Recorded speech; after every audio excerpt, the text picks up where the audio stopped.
Oh! Bonjour à tout le monde. Merci d'être là. Merci, c'est vraiment apprécié de voir des figures connues. Ça me touche vraiment.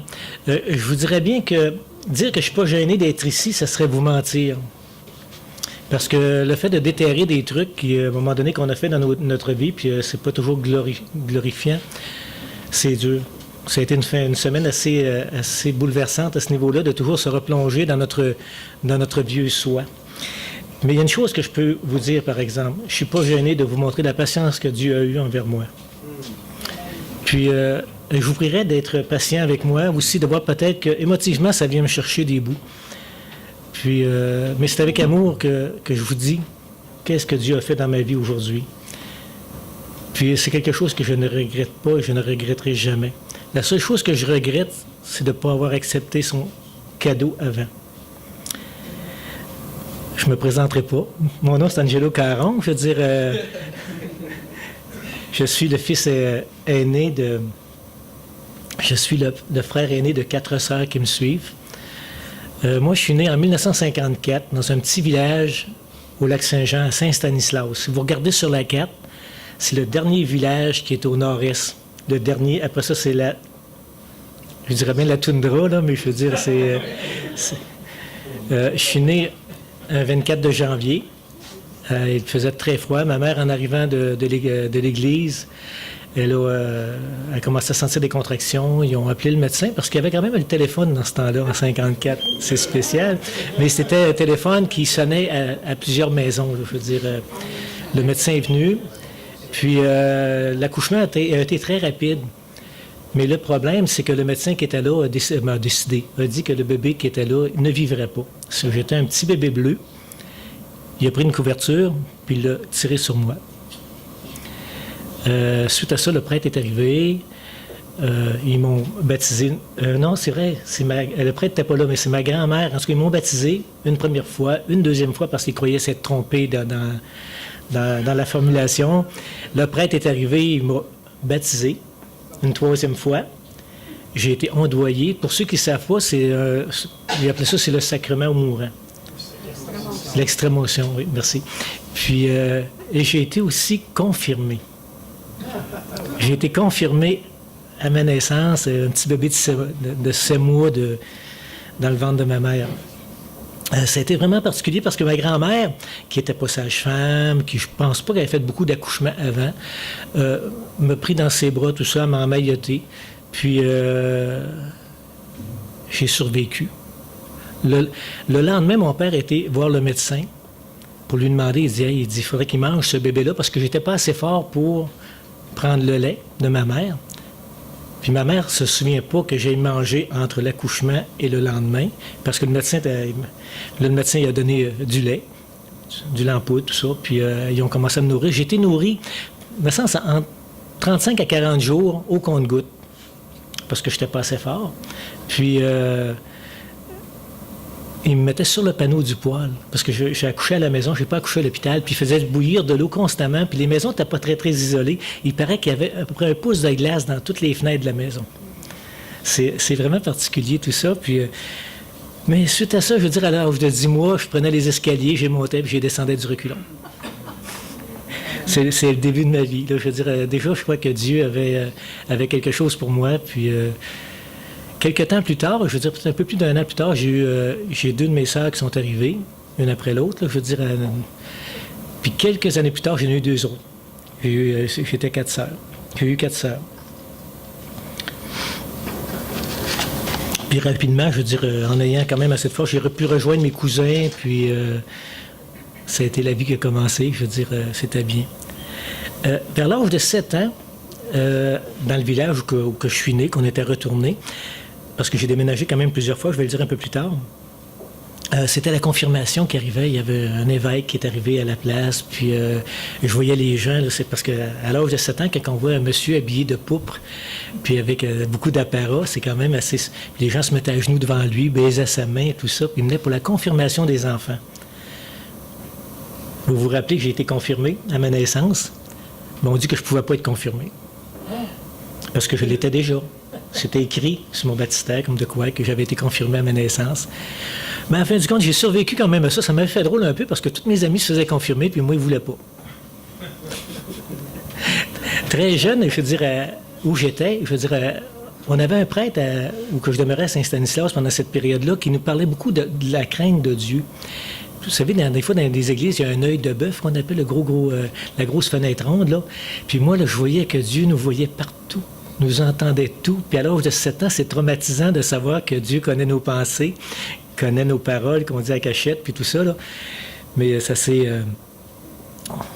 tassé. Ma mère, c'est une femme qui était religieuse. Elle nous enseignait les rudiments de sa foi. Puis j'ai pas beaucoup de souvenirs de mon père par rapport à sa foi, par exemple. Je me rappelle qu'une fois par année, on était au jour de l'an, il venait pour nous, il nous faisait la bénédiction de l'année, là. Mais je me rappelle de la fierté que mon père avait quand il nous bénissait, parce qu'on aurait dit que ce coup-là, il avait le droit de nous bénir. Entre-temps, donc, je veux dire, c'était autre chose. Excusez-moi, là, je vais me réaligner. Je suis issu d'un milieu qui était pauvre. Je dirais même très pauvre.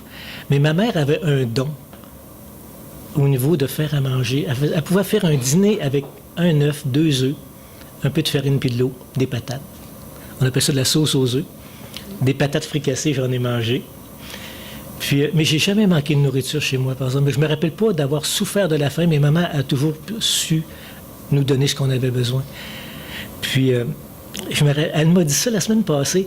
Elle gardait les conserves, puis elle faisait attention au papier, puis elle les remettait dans l'armoire pour que les gens qui venaient à la maison voyaient qu'il y avait de la nourriture, même si c'était des cannes vides. Parce qu'elle avait sa fierté, tout ça. Puis, très jeune, on a été aidés beaucoup. Mon père, je vais vous faire juste une petite parenthèse. À l'âge de 16 ans, j'avais déménagé 18 fois. Un petit peu partout dans la province.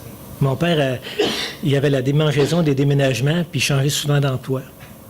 Mon père, disons, je veux dire, c'était un homme qui était très vaillant, très fort, puis il y avait des problèmes avec l'autorité. Quand le boss ne se faisait pas, il disait « bye bye boss », puis il partait ailleurs. Puis là, il disait à ma mère, « Agathe, on déménage ». Puis c'était 2 jours, 3 jours avant le déménagement, là. C'était pas des semaines avant. Là. Qu'on soit à l'école, pas d'école, n'importe quoi, mon père appelait ma mère, puis il disait « on déménage ». Maman a actionné l'affaire. À l'âge de 9 ans, on est déménagé à Saint-Henri-de-Lévis. Mon père, dans ce temps-là, il aurait bien aimé que je me mette à faire du sport. Puis, mais à côté de chez nous, il y avait une ferme. Il y avait 12 enfants. On était 3 petits étrangers qui allaient là les fins de semaine, puis quand on n'avait pas d'école, on allait là pour s'occuper des veaux, on allait là pour écurer, on allait là pour chercher du bois dans la forêt. Puis j'étais jeune, là, mais quand même, le monsieur, là, il ne nous gardait pas à rien faire. Mais j'ai tellement aimé cette période-là. Puis il m'est arrivé un accident durant ce temps-là, c'est qu'on s'en allait, je me rappelle pas si c'était en fin d'après-midi, on avait été faire de l'épandage de fumier, puis en revenant, j'étais sur la barre d'accouplement, sur le tracteur en arrière, puis j'ai probablement échappé la prise, puis j'ai été projeté, j'ai passé entre le pneu et l'aile du tracteur, puis j'ai crié, et le monsieur a freiné, le tracteur a rentré dans le sol, littéralement, là. Quand que je me rappelle de voir le pneu qui était à peu près à 60 cm, 2 pieds de ma tête, là. Mais le tracteur était rentré dans le sol, puis j'ai compris plus tard que Dieu avait mis sa main sur le tracteur, puis il ne voulait pas que je meure. C'est vraiment particulier parce que ça m'a coûté, dans le fond, une fracture à un pied, puis j'ai été à l'hôpital 1 semaine. Ça a été comme ça. Puis, ce qui est particulier aussi, dans ce temps-là, je servais la messe aussi, puis pour moi, les choses de Dieu, là, je me rappelle d'un copain avec qui j'étais comme servant de messe, il faisait des blagues, il prenait du vin au curé, puis ça me mettait tellement mal à l'aise. Là. J'étais mal parce que c'était pas bien ce qu'il faisait là, puis moi, je me disais, il faut faire de notre mieux quand on est dans la présence de Dieu, puis il faut le servir, puis enfin, tu vois, je dirais. Là, j'étais rendu à 12 ans, puis là, on déménage. Là, on s'en va à Chapet, en Abitibi.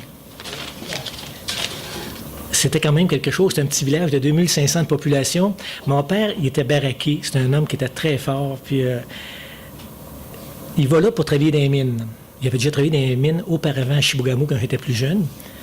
Puis, mais vu sa stature, il manquait de policiers à Chapet. Ils l'ont engagé comme police. Mon père avait une quatrième année, mais il était fort. Il y avait eu une bagarre à un moment donné à l'hôtel, puis je veux dire, quand il était arrivé à la maison, il n'était pas déménagé encore à Saint-Henri, il était couvert de bleu, mais il n'avait pas plié.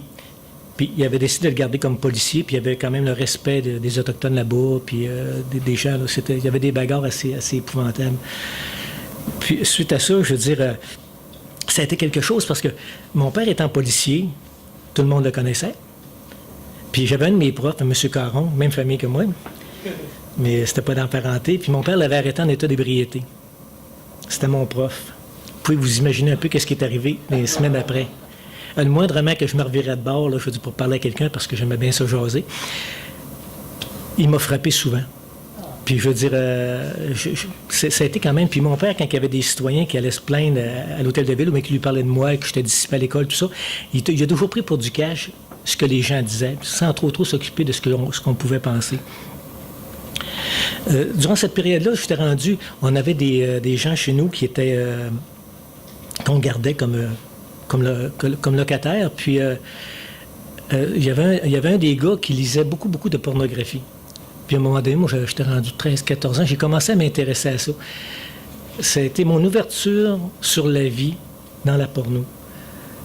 Puis ça, là, c'est tellement terrible ce que ça a pu créer dans ma vie. Là. Je veux dire, j'en parlerai pas longtemps, là, je veux dire, mais ça a blessé mon intérieur. Puis je veux dire, ça n'a pas été quelque chose... C'est vraiment épouvantable ce que la pornographie peut faire dans le cœur des gens, des enfants, puis dans les adultes encore aujourd'hui. Là. Mais c'est drôle, notre vie, hein, c'est comme une croisée de chemin tout le temps. Tout en connaissant des mauvaises choses, j'ai connu des belles choses aussi, parce que j'étais dans les scouts dans ce temps-là. Puis il y avait un gars qui venait de Montréal, un genre de coach au niveau des scouts, qui m'avait appris une prière. Puis je vais vous la conter parce que ça vaut la peine. Ça se dit, Seigneur Jésus, apprends-moi à être généreux, à te servir comme tu le mérites, à donner sans compter, à combattre sans souci les blessures, à travailler sans chercher de repos, à me dépenser sans attendre d'autres récompenses de celle de savoir que je fais ta volonté. J'ai commencé à dire cette prière-là, j'avais 13 ou 14 ans, et elle m'a suivi toute ma vie. Même si c'est une prière qui est une vaine redite, comme on pourrait dire, parce que quand on s'arrête aux paroles, c'est vraiment très puissant. Puis le Seigneur, déjà, ma tendre enfance, je pense, quand je lui ai demandé de m'apprendre à être généreux, ça a fait partie peut-être de mon fond. J'ai beaucoup de plaisir à donner qu'à recevoir. Durant cette période-là, j'ai commencé à m'entraîner aussi. J'avais un potentiel physique pour l'entraînement, puis j'ai fait des Olympiques à Chapin, Chibougamau, Amos. Et là, j'ai déménagé.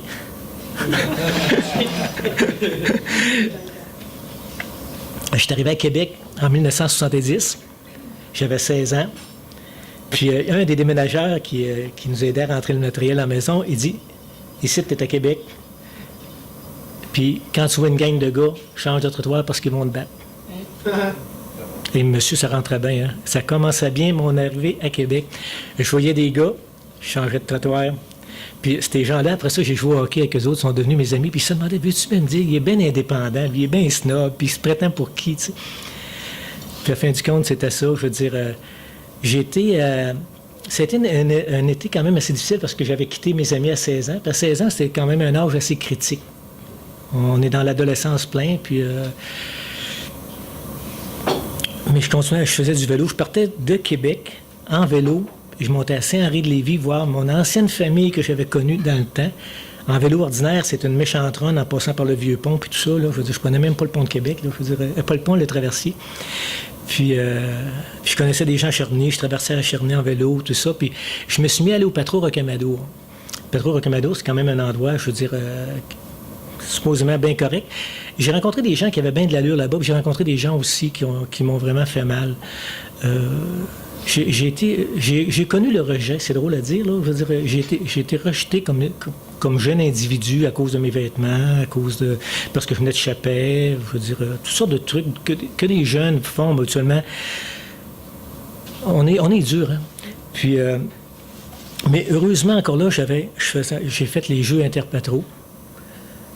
J'ai fait les Jeux du Québec en 1970. J'ai gagné aux 1500 mètres pour lancer du poids. J'étais vraiment en forme. Puis il y avait le Junior B du Patro qui m'ont repêché pour jouer au hockey. j'étais pas un très, très bon patineur, mais j'avais un gabarit qui était quand même assez imposant. Puis antérieurement, je veux dire, j'avais le numéro 22 au hockey quand j'étais jeune. Pour les plus vieux ici, c'était John Ferguson qui patinait mal, mais il mettait hors jeu bien souvent ses adversaires. Là. Je veux dire, c'était mon numéro. Puis au hockey, j'ai fait à peu près la même chose. Hein, je veux dire, j'étais très dur au hockey. J'ai pas été gardé à ce camp d'entraînement-là. Ils m'ont dit, entraîne-toi, puis l'année prochaine, ça devrait être correct. Mais je n'ai pas été très, très assidu avec l'autre club dans lequel j'ai été. Là, je veux dire, vu quand on travaille fort, fort, fort, puis on se retrouve avec une équipe qui est moins forte, je veux dire, on prend le rythme à un moment donné, puis c'est ce qui est arrivé. Puis au hockey, pour vous dire, c'est loin, c'est pas une fierté, mais j'avais le meilleur des scores au niveau des pénalités. Dans les équipes, là, je veux dire, je passais du temps sur le banc, disons. Puis on était très solidaires vers nous autres. On avait des petits joueurs dans l'équipe. Quand il fallait que quelqu'un y aille chercher un de nos joueurs, il y en a un qui traversait la glace pour aller chercher l'autre. C'est pas fort, mais enfin. Ah, merci. À l'âge de 17 ans, c'était ma dernière année à l'école. Puis j'ai joué au football durant cette période-là aussi, puis je jouais au hockey, je jouais au football, puis ça faisait un drôle de gars sur la glace, disons. Je veux dire, c'était assez intense. Suite au hockey, je veux dire, il y a un coach qui était en contact avec l'hôpital Saint-François d'Assise. Il vendait des produits pour la cuisine, ce qui a fait que j'ai été embauché comme aide masculin à la cuisine en 1972, en mars 72. C'est quand même quelque chose de spécial. J'ai toujours travaillé depuis l'âge de 14 ans. On n'en ai pas parlé, mais je veux dire, c'était ma première job, je veux dire, qui était comme ça, là. J'ai eu un poste régulier, ça n'a pas été bien, bien long. Je veux dire, à l'été, je veux dire, il manquait tellement de personnel dans ces années-là qu'on devenait régulier, je veux dire, en 6 mois. Puis, c'est ça, en mars 72, je suis rentré à la cuisine, puis après ça, je veux dire, j'ai eu un poste à l'entretien ménager de nuit. J'avais une petite blonde. Je suis parti de chez moi très, très jeune. Je veux dire, à un moment donné, à la maison, on vivait dans un 4,5, 5,5, puis on était 5 enfants, même mon père, ma mère. Puis ma relation avec mon papa, dans ce temps-là, c'était plus ou moins, comme bien souvent des jeunes, mais quand même, c'est pas... Je suis parti de chez nous, puis mon père s'en est rendu compte 2 semaines plus tard. À un moment donné, il était dans ma chambre, il voulait montrer au monde la TV que je m'étais acheté, puis il dit, Schilangelo, ma mère a dit, il est parti, ça fait 2 semaines. Enfin, c'est pas glorieux, ça non plus.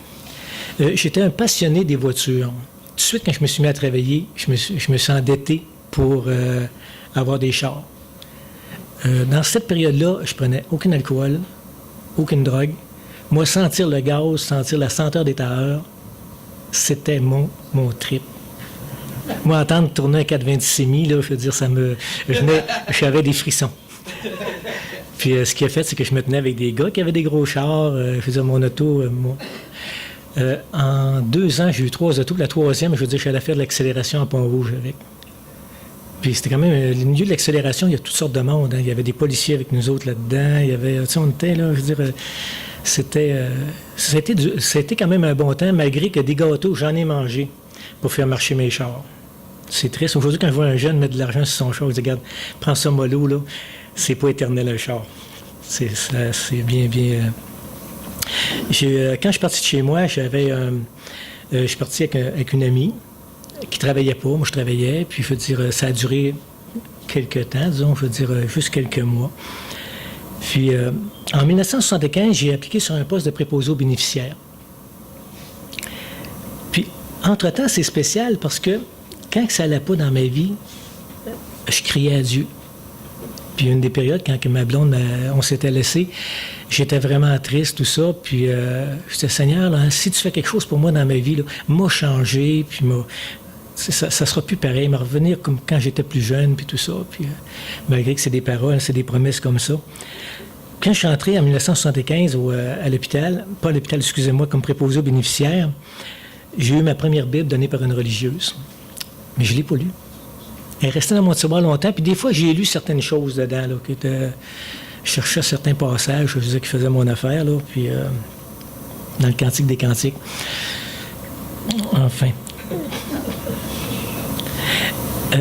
C'est là qu'est arrivé, en 76, j'ai donné mon nom, mais c'est pas vrai. On avait un syndicat, CSN, on savait qu'il faisait des choses qui n'étaient pas tout à fait honnêtes. On l'a fait mettre sous tutelle. On était une gang de jeunes, là, puis on a dit non, c'est correct, c'est assez, là. Puis on a fait sauter le syndicat. Quand le monde dit que ça ne saute pas un syndicat, là, quand on est une gang de jeunes qui décident de brasser la cage, là, on l'a brassé. Puis durant cette période-là aussi, j'ai fait partie du PCCML, Parti communiste canadien, marxiste-léniniste. Je croyais que je serais parti, puis Dr Givago, la plupart le connaissent. J'ai cru que je ferais partie des gens qui changeraient le monde. Je croyais vraiment que dans l'humain, il y avait une possibilité d'égaliser les richesses, de donner aux démunis. Puis je me rappelle qu'au syndicat, la petite gang qu'on était, là, on allait d'un motel, là, notons qu'il y avait une conférence à Montréal, on couchait 6 dans un motel de 4, là, pour sauver de l'argent au syndicat. Quand on allait au restaurant, on prenait ce qu'il y avait de moins cher, pour permettre, pour pas que ça... Mais c'était quand même une période qui était super pour moi, pour ma formation, tout ça. Mais le problème avec le syndicat, c'est qu'on est tout le temps dans les problèmes. On vient à bout après les boss, parce qu'on trouve qu'ils sont pas corrects. Puis à un moment donné, avec le recul, tu te rends compte que les employés non plus sont pas terribles. Parce que c'est bien beau chialer, là, je veux dire, après patron, mais oui, mais tu es quand même payé pour faire ton chiffre. Il faudrait peut-être que tu le fasses, là. Si tu as des problèmes sur un département, il faut que tu t'analyses un petit peu. En tout cas, moi, durant cette période-là, je veux dire, j'ai rencontré un chrétien. Ça a été ma première fois que j'ai rencontré un chrétien, comme je suis maintenant. Puis, il s'appelait Marc. Marc Roger, pour ceux qui le connaissent. Il va chez vous, Michel. Puis, il a commencé à me parler du Seigneur Jésus. Puis moi, j'avais dit à Marc, il dit, Marc, toi, tu travailles pour les choses de Dieu, c'est beau, mais moi, je travaille pour les choses de la terre. Je crois en l'humain, puis je veux dire, je disais, puis ça a pris 14 ans après ça pour que Dieu me reparle. Durant le temps que j'étais dans le syndicat, j'ai appris à un moment donné qu'on pouvait se servir de beaucoup de choses. On peut se servir de notre physique pour parler, on peut se servir de notre voix. On peut intimider les gens, juste dans la façon de se tenir. Ça, c'est des choses que j'ai appris. Puis c'est pas nécessairement notre gloire, parce que étant un petit peu shapé dans ce temps-là, je veux dire, c'était facile pour moi. Si je pointais quelqu'un du doigt, ça avait une répercussion envers la personne. Puis il y a des gens qui se sont mis à me craindre, puis c'était pas nécessairement, disons, glorieux. Entre-temps, il y a eu un concours pour devenir gardien de prison. On était au-dessus de 400 au concours, puis j'avais pas de pushing pantoute. J'ai fait le concours au complet, puis j'ai terminé. Je me suis rendu à la fin, j'ai été embauché. Puis c'est tellement particulier parce qu'en dedans, j'ai rencontré des gens que je connaissais dans la rue. Qu'est-ce que tu fais là? Je suis venu te surveiller. Ben oui. C'est vraiment spécial. Mais à la fin du compte, ce qui est arrivé, c'est qu'avec l'employeur, à un moment donné, je me suis senti niaiser un petit peu à un moment donné. Puis un matin, je suis rentré, j'ai été voir les patrons, le directeur. J'ai dit, écoute bien, là, on va mettre les choses au clair, là. J'ai dit, moi, tu m'avertis, là, je veux dire 12 heures à l'avance, là, hein, tu changes mon corps de travail, ça ne marche pas de même. J'ai dit, puis en plus, là, j'ai dit, moi, dire une chose, là. Moi, je suis rentré de bout de site tout seul. Puis je ressors tout seul, monsieur, je vous salue, je lâche le job. Je revirais de bord, puis je suis parti. J'étais pas bien vieux dans ce temps-là. J'avais 24 ans, je pense. Là. Enfin. Suite à ça, je veux dire, j'ai quitté le syndicat pas longtemps après. J'avais une colère en dedans de moi là, hein, qui était vraiment terrible. Puis, j'avais souvent travaillé 2 jobs dans ma vie, tout ça, puis j'ai continué. J'ai commencé à travailler dans un bar, comme waiter. Je mettais les pousseurs dehors. Puis, je veux dire, je vendais à 2 places. Enfin, disons, ça a été quand même une période pour moi qui a été quand même un peu difficile parce que je consommais beaucoup. J'étais rendu que je consommais du hashish, la cocaïne. Je me couchais le soir en me roulant un joint parce que ça m'endormait, puis je me levais le matin en roulant aussi. Ça a duré quelques années. Puis c'est un milieu, à un moment donné, que moi, j'avais cru que ce milieu-là, tu sais, quand tu as une gang de gars, là, tu te rends compte, à un moment donné, tu te dis, hey, ça, c'est des vrais amis, tu sais, tu peux compter sur eux autres, puis il y a des choses qui se sont tellement brisées dans ma vie durant cette période-là que je vous ai dit qu'au Patro, j'avais été rejeté à un moment donné, c'est que j'étais sur la rue Saint-Jean un soir, puis je rencontre un des gars qui m'avait écœuré le plus. Je la regarde, il me tend la main, je lui descends de taloche, là. Je veux dire, je lui dis, avertis tes chums, là, moi, toutes vous pogner, toute la gang. Mais j'avais tellement de colère là, d'avoir été comme abusé un peu, mais dans le fond, j'étais loin d'être correct. Là. J'ai semé la crainte parmi ce groupe-là, là, c'était assez épouvantable. Quelques années plus tard, je passais en cours pour une histoire de grève. Je veux dire, j'avais été arrêté sur une ligne de piquetage, puis il y a un gars qui vient me voir, je veux dire, un de la gang qui était rendu avocat maintenant. Il dit, écoute, Angelo, il dit, je suis plus capable de sortir. Il dit, je suis plus capable d'aller sur la rue Saint-Jean parce que je sais que tu te tiens dans ce coin-là. Il dit, puis là, je l'ai regardé, je dis, regarde, oublie tout ce qui s'est passé, là, je veux dire, on laisse ça mort. Mais c'est là qu'on se rend compte qu'on peut faire énormément de mal aux gens, puis que même si on a vécu à un moment donné des préjudices quand on était plus jeune, même si on a été rejeté, là, on peut devenir des agents du mal aussi. Puis, à un moment donné, moi, chez moi, dans mon appartement, les portes étaient tout le temps débarrées. Puis, ce qui est arrivé, c'est que je suis arrivé un jour, puis on m'avait volé. J'ai mis tout ce monde-là dehors. J'ai déménagé. Là, c'était pas mon père, c'était moi de mon propre chef. J'ai été m'acheter un chien, un boxeur. Son nom, c'est Norak. Caron à l'envers.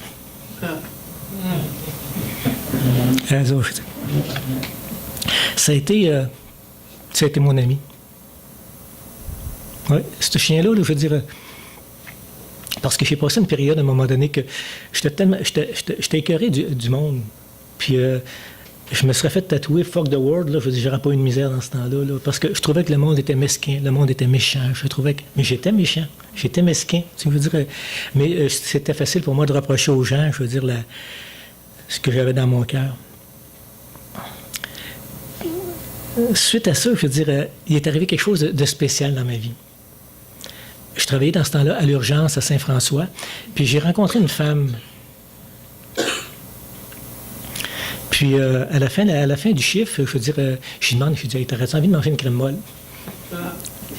Puis on s'en va manger une crème molle. Puis elle était bien gentille, je veux dire, elle m'a ramené chez moi. Mon auto était en règle, j'étais sur le bord du chemin, il y avait une réparation à faire dessus, puis j'avais pas les moyens. Puis elle m'a amené à la maison. Elle fumait. Son cendrier était bien plein dans son auto, les vitres étaient sales. Là, en arrivant, ce que j'étais fait, j'étais chercher une bouteille de Windex, j'ai vidé son cendrier, lavé ses vitres, puis elle s'appelait Denise. C'est mon épouse. Excusez.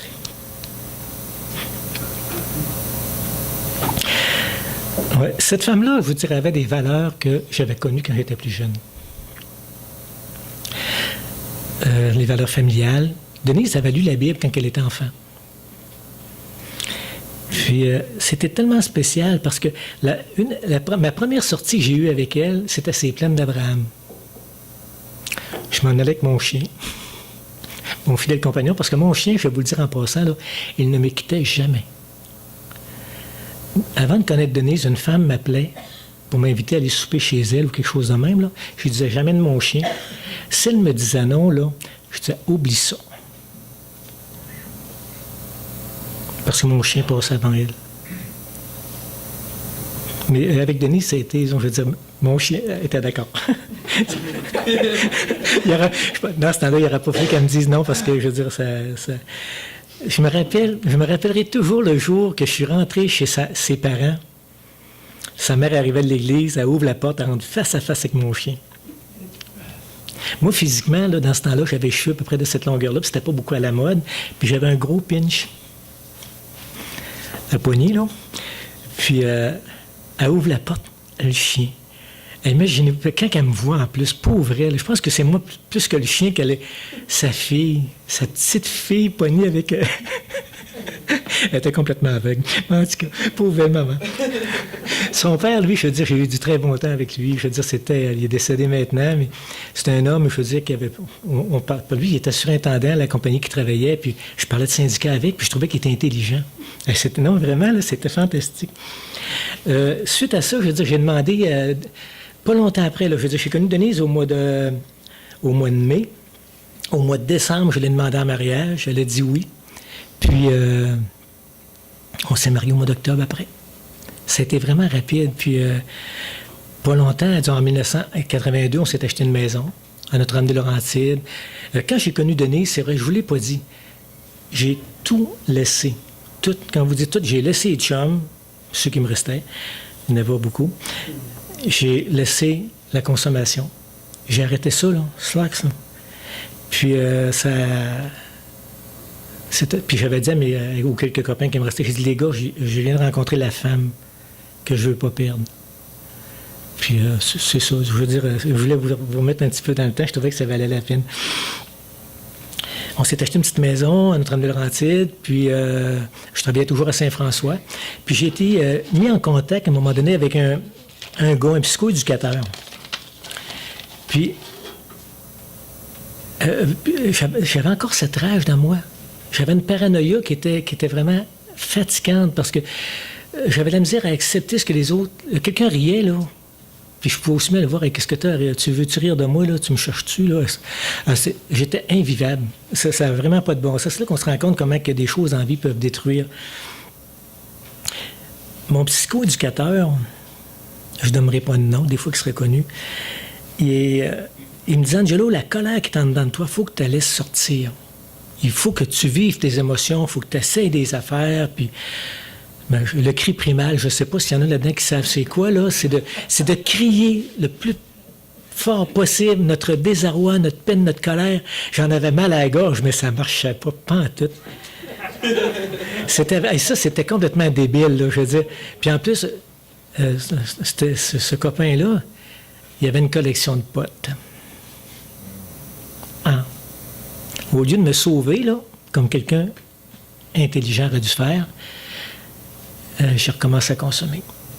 Puis j'ai recommencé à consommer des trucs que je ne consommais même pas dans le temps. Là. Mon épouse travaillait énormément. Moi, dans ce temps-là, j'avais 2 jobs. J'étais ambulancier puis préposé. Quel gâchis dans ma vie que ça peut être ces années-là. J'étais avec une femme avec qui j'aurais pu prendre soin. Enfin, c'est comme ça. Pas longtemps, quelques années plus tard, j'ai eu un accident avec un toit rouge. Je me suis cassé les 2 bras. Puis j'ai été mis en arrêt de travail pendant un bout de temps. Les 2 bras, on a l'air intelligents. Hein? Il n'y a pas grand-chose qu'on peut faire tout seul. Hein? Les 2 bras cassés. Puis pendant ce temps-là, j'ai commencé à lire des trucs. Le développement de soi, le je me moi. C'est comme si j'en étais pas assez rempli du mot je me moi. Là, je veux dire, je me noyais en moi-même. Puis ce copain-là avait été là pendant cette période-là, je veux dire, toujours, mais je pense que je passais à d'autres choses. Il était rendu, à un moment donné, moi, j'appelle ça enfin rencontre d'un autre type. Il y a un soir, je veux dire, puis entre-temps, je veux dire, on a eu un enfant.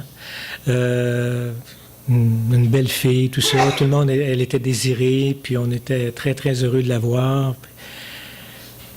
La vie qui continuait. Avec un enfant, c'est quelque chose, là. Puis, j'ai travaillé au stationnement de l'hôpital pour un bout de temps. J'avais du temps. Mais vous vous rappelez, je consommais encore dans ce temps-là.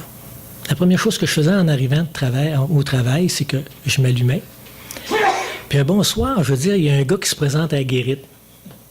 Octobre-novembre. Un gars avec une barbe, drôle d'allure un peu. Il s'appelle Raymond Ricard. C'est un gars qui m'avait... Même dans le temps que j'étais dans le syndicat, Raymond, il était assis sur le bord de la fenêtre, puis il lisait un livre tout le temps. Il me regardait plus ou moins. Des fois, je lui disais bonjour, puis il ne me répondait pas. Ou bien il était trop concentré, ou bien en tout cas. Puis Raymond a commencé à me parler du Seigneur Jésus. J'en avais jamais entendu parler de cette façon-là. Pas longtemps après, Raymond, il m'a amené une Bible. Puis Raymond me dit, tu devrais commencer par l'Évangile de Jean. Moi, je dis, donne moi-même. Je dis, regarde, moi commencer par où que je veux. Hein? Puis, mais il y a une chose que Raymond avait, c'était que je croyais en la parole de Dieu. Je croyais que ce livre-là avait passé à travers l'histoire, que ce livre-là s'était rendu à nous, c'était pas pour rien. Puis, Raymond m'emmenait des choses, puis je disais, c'est écrit où? Là, il ne savait pas tout le temps. Le livre était peint. Raymond se rendait chez lui, puis le soir, il m'appelait pour me dire, à tel endroit, va lire dans la Bible. Je disais, OK, Raymond, c'est correct. Ça n'a pas été long. Quelques fois, Raymond venait me voir, j'ai arrêté de consommer parce que je me sentais coupable devant lui. Quelque chose que ça faisait des années qui ne m'était jamais arrivé. Moi, je consommais devant mes parents, devant mes boss. je consommais tout le temps, qui fait que tout le monde pensait que j'étais normal après avoir consommé. C'est quand même assez incroyable, pareil. Hein? Les gens ne savaient pas quand je consommais. Ou bien ils faisaient semblant, en tout cas. Puis avec Raymond, là, ça n'a pas été long, ça a arrêté. Puis je lisais. Hey, j'avais du temps dans un stationnement. Là, j'avais à peu près au moins 3 heures minimum par jour pour lire ma Bible. Puis combien de fois que ce livre-là, je l'ai lu, puis je le refermais, parce que je trouvais ça trop dur. Le salaire du péché, c'est la mort. Un seul péché. Puis j'avais lu les commandements de Dieu, puis il dit un seul Dieu, tu adoreras. Je me rends bien compte que moi-même, j'étais mon propre Dieu pendant des années. Le respect envers les autres, je ne l'avais pas eu. Le respect envers mes parents. La convoiter, ce qui ne t'appartient pas, je l'avais eu à la planche. Mais ça a pris quand même un certain temps avant que les Écritures me voient. Mais il y avait tout le temps une solution. Il y avait toujours une solution au fardeau que la parole de Dieu me mettait sur les épaules. Puis j'avais demandé une chose à Dieu. J'ai dit, si c'est vrai tout ça, là, tu vas me donner la persévérance de continuer, parce que j'avais commencé par la Genèse. Les premiers livres de la Genèse, ça allait quand même assez bien. Puis, mais après ça, quand je suis tombé au niveau de la sacrificature, puis tout ça, là, je veux dire, c'était quand même, c'était plus compliqué. Mais j'ai demandé à Dieu, si c'est vraiment de toi, là, fais que je puisse garder le regard fixé sur les Écritures. Puis, entre-temps, Raymond m'avait offert de suivre un petit cours. Puis, on avait des questions. Je vais vous conter un fait avec Raymond. À 5h30 samedi matin, il venait à la maison, ou bien moi j'allais chez lui à Sainte-Brigitte-de-Laval. Puis j'arrive chez eux un matin, il y avait une grande robe blanche. Puis c'était dans mes premières rencontres. Quatre fois que je le voyais, il arrive en grande robe blanche. Je me dis, qu'est-ce que c'est ça? Qu'est-ce que c'est ça? C'est un genre de robe hindoue, là. Là, on avait eu très belle étude, mais ça m'avait donné toute une taloche. Je me demandais, parce que moi, s'il y a une chose dans ma vie que je n'avais pas besoin, là, c'était d'un regroupement. Je n'avais pas besoin d'un regroupement. Je n'avais pas besoin de... Non, ça pour moi, là, je veux dire, le monde m'avait tellement blessé que moins j'en avais autour de moi, mieux que c'était. Raymond m'a emmené un livre à un moment donné qui s'appelait « L'agonie de notre vieille planète ». À cause du syndicat, politiquement parlant, j'étais quand même assez... je savais qu'est-ce qui se passait dans le monde. Ce qui se passait en Russie, en Chine, tout ça. Là, pour moi, là, c'était... Puis « L'agonie de notre vieille planète », c'est un livre qui parle des prophéties bibliques. Ça m'avait tellement frappé de voir, mettons, le retour des Juifs en Israël, puis plein d'affaires, puis il revenait toujours sur la parole de Dieu, puis ça m'avait parlé beaucoup, puis je me disais, hey, il y a des gens qui ont écrit sur des choses qui avaient été écrites il y a très, très longtemps, puis il y a des choses aujourd'hui là, qui sont en train de prendre forme, que Jésus va peut-être revenir un jour. Tu sais, dans ce temps-là, moi, je n'étais pas encore dans ce temps-là décidé. Puis j'avais demandé à Dieu, j'ai fait une prière à Dieu à un moment donné. J'ai dit, montre-moi qui je suis à tes yeux. Pas aux yeux de ceux qui m'aiment, pas aux yeux de ceux qui ne m'aiment pas aux yeux des indifférents, mais à tes yeux, à toi. Puis, pendant quelques semaines, je suis parti sur un retour sur moi-même, sur ma vie, le plus longtemps que j'ai pu descendre. Puis, c'est quand même assez incroyable de voir à un moment donné les trucs qu'on a pu faire dans notre vie qui n'étaient pas nécessairement les mieux, que je me suis rendu compte, dans le fond, que mon désir d'être aimé était tellement grand que j'étais prêt à faire bien des choses pour être accepté par les autres. J'étais guedoune ces bords. Parce que pour être aimé, je savais quoi faire pour être aimé. Je savais quoi faire pour plaire. Puis je me suis rendu compte que c'était rempli d'égoïsme, de mensonges. Comme je vous ai dit tantôt, j'ai passé énormément de temps à lire. Il y a un verset de la Bible qui m'avait tellement frappé. « À quoi cela sert de gagner tout le monde si je perds mon âme? » Puis là, je viens de vous conter, c'est quand j'ai demandé à Dieu de me montrer qui j'étais en réalité, là, il me l'a montré qui j'étais en réalité. J'ai jamais tué personne, mais j'ai désiré la mort de plusieurs personnes. J'ai agi pour blesser des gens. Mais Dieu m'a tout montré ça. Puis là, il me faisait... j'ai vraiment vu que j'étais perdu. Que si je mourais là, du jour au lendemain, là, j'avais droit à la colère de Dieu. Selon Dieu. Puis, je lisais dans l'Évangile de Marc, au chapitre 4, pour ceux qui voudront le relire, là, c'est l'histoire du lépreux. Cette lecture-là m'avait vraiment frappé parce que j'avais demandé au Seigneur, parce que le lépreux arrive devant le Seigneur, hey, c'est un lépreux, là, il est dégueulasse, là. Tout le monde se sauve de lui, puis il faut qu'il s'en aille, puis il crie impur, impur, là. Le Seigneur Jésus est arrivé à côté, puis il dit, qu'est-ce que tu veux? Mais il dit, si tu le veux, rends-moi pur. Puis moi, ça a été une de mes prières, sans comprendre exactement tout ce que je lui demandais. Seigneur, je veux être pur. Je veux être libéré de ma colère, du fardeau, de mes péchés. C'est là que j'ai été invité à un premier déjeuner de l'espoir. Comme ici ce matin, mais ça fait quelques années déjà. C'était M. Gaston Jolin qui donnait son témoignage. Puis M. Jolin nous a parlé de son père pendant le témoignage, que son père, c'était un gros fumeur, puis il fumait la cigarette. Il fumait la pipe, lui. Puis M. Jolin, en arrivant chez eux, il dit, si j'ai invité Dieu à venir dans ma vie, ben, j'ai plus besoin de fumer parce que je vais emboucaner le Saint-Esprit, là. C'est drôle à entendre. Mais M. Jolin, ce qu'il a fait en arrivant chez eux, c'est qu'il a tout jeté ses pipes dans le poêle. Mais moi, ce que j'ai fait à Dieu le soir même, c'est que j'ai dit, Seigneur, je fume beaucoup, c'est pas bon pour ma santé. Puis j'aimerais que tu me libères de cela. Le lendemain matin, là, je ne fumais plus. J'ai arrêté. Je ne me rappelle pas d'avoir été de mauvaise humeur. Mais c'est parce que durant cette période-là, là, ce qui est merveilleux, c'est que Dieu travaillait dans ma vie. Il était en train de me montrer mon besoin. Puis, à l'hôpital, on avait un aumônier avec qui j'aimais bien dialoguer avec lui, puis je parlais de mes partages que je faisais par rapport aux Écritures. Puis là, je disais, hey, je comprends pas. J'ai dit, regarde, là, la Bible dit ça, toi, tu me dis ça.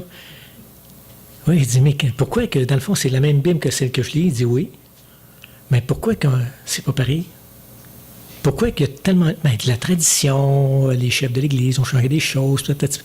Mais j'ai dit, oui, mais j'avais lu un matin que Dieu a raison, les hommes sont menteurs. Mais j'ai dit, là, il y a un problème. J'ai dit, regarde, tu me dis que c'est correct. Tout ce que tu me dis, c'est correct, mais moi, la parole de Dieu me dit que ce que l'homme dit, là, il faut que ça soit vérifié. Il faut aller à la source pour pouvoir voir la vérité, parce que moi, j'étais à la recherche de la vérité, là. Parce qu'au début, j'avais une Bible catholique, une Bible protestante, puis tout ça, puis là, je voulais regarder la différence, puis j'allais lire d'un chapitre à l'autre, puis je voulais avoir la vérité. Puis lui, entre-temps, quand je me suis marié, c'est un de mes oncles qui est curé, qui a béni notre mariage. Puis mon oncle est en phase terminale. J'allais le voir avec mon père, je veux dire, dans le bout de Trois-Rivières. Puis en arrivant là, mon père demande à mon oncle, veux-tu nous bénir? Ben oui, mon oncle, comme bon prêtre, je veux dire, il nous a bénis. C'était bien correct. Puis on a parlé un peu ensemble, tout ça. Puis avant de partir, je regarde mon oncle, puis je dis, mon oncle, il dit, que la paix de Dieu soit avec vous. Je n'étais pas souvent encore, je pense pas. Mon oncle m'a regardé avec tellement des grands yeux, que la paix de Dieu... Comment que cet homme a pu dire de fois dans sa vie à des gens que la paix soit avec vous? Là, c'est moi qui lui disais, un petit filleul, là, je veux dire de loin, là. Mon oncle est décédé quelques jours plus tard. Sa bague de sacerdoce devait me revenir. Là, j'étais tout croche, tout de travers. J'ai dit, Seigneur, c'est-tu un signe, ça, là? Qu'est-ce que tu veux me dire? Est-ce que je dois quitter ma religion? Est-ce que je dois regarder d'autres choses? J'ai laissé ça entre les mains du Seigneur. J'ai dit, regarde, le Seigneur, moi, c'est trop pour moi, là, puis je veux m'affirmer dans ce que je vois, dans ce que je comprends. Puis c'était tellement drôle parce qu'il y avait une chrétienne à l'hôpital qui me fournissait en musique chrétienne. Puis là, j'écoutais des cassettes de musique dans mon auto. Quand j'arrivais aux lumières, je baissais le son un peu pour pas que le monde l'entende, parce que, tu sais, c'est un gaillard comme moi qui écoute des chants chrétiens, là. Hein? Mais la lecture de la parole de Dieu, les chants, tout ça. Entre-temps, il est arrivé quelque chose de bien, bien spécial parce que j'allais à l'église, puis j'ai été à ma première rencontre à l'Assemblée évangélique de Sainte-Foy. En sortant de l'Assemblée, je m'en allais à l'église, puis il y avait un prêtre qui venait du Costa Rica, quelque chose de même, qui avait emmené, qui disait la messe, puis j'ai écouté sa messe, mais suite à ce que je lisais, puis suite à ce qu'il disait, tout ça, j'ai attendu que tout le monde soit sorti, puis j'ai été le voir, puis j'ai été m'asseoir à côté de lui, j'ai dit, je voudrais vous parler. Puis j'ai dit ça, j'ai dit, regarde, j'ai dit là, c'est ainsi, là, je fais une démarche spirituelle par rapport à la parole de Dieu, tout ça, puis je lis des choses qui me bouleversent, que je me rends compte que je suis un pécheur, puis que ça va pas bien mon affaire. Puis on parle un petit peu ensemble. C'est tellement drôle, il m'a mis la main dans le dos, puis il dit, continue ta démarche. Je dis merci pour saluer là-dessus. Ce qui est arrivé après, c'est quand même assez spécial. En quelques jours, là, on avait un genre de petit chalet dans Port-Neuf, dans la ZEC Baptiste Nelson, puis il fallait aller déneiger l'hiver pour pas que le toit défonce. Je m'en allais là avec mon trois roues. Il faisait beau. C'était toute beauté. Puis à un moment donné, en m'en allant, j'ai pogné un trou. Excusez, j'ai... Ma roue du trois roues a rentré dans un trou. J'ai été projeté de la parole de Dieu. C'est pour moi que Jésus est venu à la croix. C'est pour moi qu'il a payé de sa vie sur cette croix maudite. C'est vraiment particulier quand on pense à ça. Puis, dans mon cœur, là, il s'est passé de quoi? C'est que j'ai senti un fardeau, là, vraiment incroyable. J'étais tellement léger, là. J'ai saisi que mes péchés étaient pardonnés. Que la colère n'était plus sur moi. Que même la colère qui était en moi se dissipait. C'était complètement fou. Dans les journées qui ont suivi, je retournais à la maison, tout ça, j'étais d'un bonheur. Je rencontrais des gens à mon travail, je leur demandais pardon. Il y a des gens à mon travail que j'avais offensés. Il y a mes patrons que je ne respectais plus ou moins. J'avais même été voir un des directeurs du personnel. J'étais le voir, puis j'ai dit, François, j'ai dit, regarde là, j'ai dit, je te remercie pour la patience que tu as eue envers moi pendant toutes ces années. Dorénavant, je vais être un employé qui va travailler pour vous autres. Eux autres ne comprenaient rien. Mais ils ne comprenaient rien, mais ça m'a permis d'y témoigner de ma foi, tout ça. Là. C'est vraiment la soif de partager l'Évangile aussi. Il y avait quelque chose dans moi qui disait là, que vous vous rappelez où que je travaillais au stationnement, je consommais tout ça. Moi, il y avait des gens qui venaient tous les soirs, là, à 9h30, 10h, quand ils prenaient le break, là, ils venaient tirer le puff, eux autres aussi. Là. Puis moi, je leur parlais du Seigneur Jésus, mais il n'y avait plus de puff. C'était terminé tout ça. Là. Puis on a eu une petite fille suite à ça, qui s'appelle Joël. Puis je veux dire, quand on a eu Joël, je me rappelle, quand je suis arrivé à la maison, Denise était à l'hôpital, j'ai loué Dieu. Je l'ai remercié pour cette petite créature-là qui s'en venait, qui est arrivée. C'était vraiment quelque chose de particulier. Je voulais juste, pour terminer, ou presque, le psaume 40. C'est un psaume que je me suis approprié, ça, je veux dire, il y a plusieurs années, au début de ma conversion. J'avais mis en l'Éternel mon espérance. Il s'est incliné vers moi, il a écouté mes cris, il m'a retiré de la fosse de destruction, du fond de la boue. Il a dressé mes pieds sur le roc, il a affermi mes pas. Il a mis dans ma bouche un cantique nouveau, une louange à notre Dieu. Beaucoup l'ont vu et ont eu de la crainte, et ils se sont confiés en l'Éternel. Je vais vous laisser avec une petite... Nous croyons que Dieu est bon. Est-ce qu'on croit que Dieu est bon? Est-ce qu'on croit que Dieu est juste? Et que si nous refusons son pardon, nous méritons sa colère. Dieu est bon, c'est vrai. Dieu est juste, c'est vrai. Dieu est parfait. Un jour, nous aurons tous des comptes à rendre devant Dieu. Tout le monde. Le seul truc que Dieu ne peut pas pardonner, c'est le refus du cadeau qu'il a pour nous, c'est-à-dire Jésus. Comme aider, quel ami fidèle et tendre nous avons en Jésus-Christ. Ma vie a été transformée depuis plus de 25 ans déjà. Je remercie le Seigneur qui est venu me chercher à l'endroit où j'étais. J'étais vraiment désespéré. Je ne peux pas croire que ma vie n'aurait pas pu continuer dans l'état que j'étais. Avant de connaître le Seigneur, je pensais au suicide à toutes les semaines. Je ne dis pas que maintenant, ça arrive des fois que je me dis, Seigneur, je serais donc bien dans ta présence. Mais je sais que Dieu a quelque chose pour moi. Dieu veut qu'on parle pour lui. Dieu veut que les gens entendent sa parole. Parce que Dieu désire le salut des gens.